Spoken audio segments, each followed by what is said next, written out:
ए मो माँ को कौन कहूलु कौन कहूलु मो माँ कॉलेज पढ़ी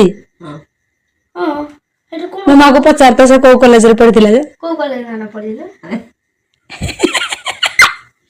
से बुढ़ी लान जानबो से जति कॉलेज पढ़ी से कहबो ना ता कॉलेज डा कोन जे ए कॉलेज ना कहि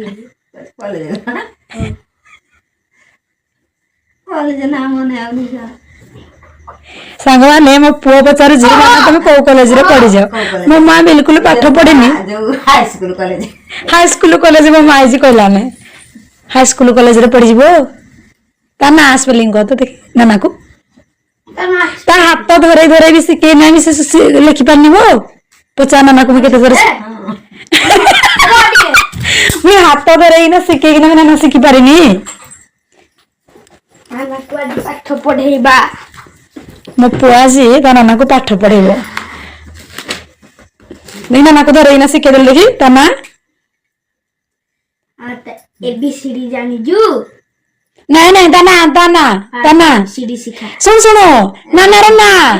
देखी कि नहीं एबीसीडी सिखो रे नाना रे ना सिखे दियो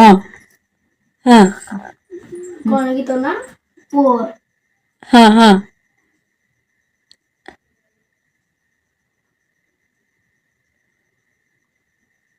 चा ली